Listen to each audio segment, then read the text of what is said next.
izpod roba preproge. Vsak pride s prtljago, morda z diorjem in vročnim kavčkom, morda z vodoodpornim nahrbtnikom za ohribe, morda z 10-kilskim rukzakom za naromarsko pot Camino de Santiago.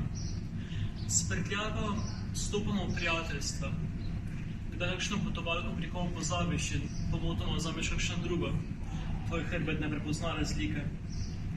Ko se s svojim dragim prvič sreča skupno stanovanje, si kar naenkrat bolj pozoren tudi na njegovo prtljago, ob katero se vsak jutro spotikaš, ko oba dva uspešno zamujata službo.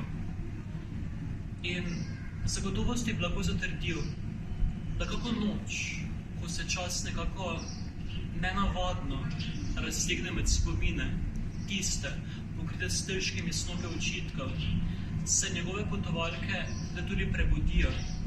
Z utripajočimi se očmi začnejo meriti v tvoje, lepe in urejene, skrbno zložene v najtemnejši del tvoje garderobne omare. Tema jih kako morda skrije, ne more pa jih pogoltniti.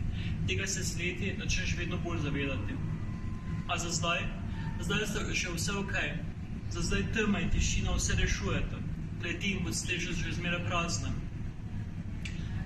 Pod preprogo v dnevni sobi se sicer vsake toliko nekaj lahko zgane, morda otroška travma, ki te čaka, mirno in prijazno, da ti bo na neko precej običajno jutro, morda bo skozi kuhinjsko okno celo posijalo sonce, razparala hrbet na pol, ti z dobro namerjenim sunkom v prsni košček sploščila pljuča, da bo tvoje razkosno telo nemo zazevalo izpod roba preproge.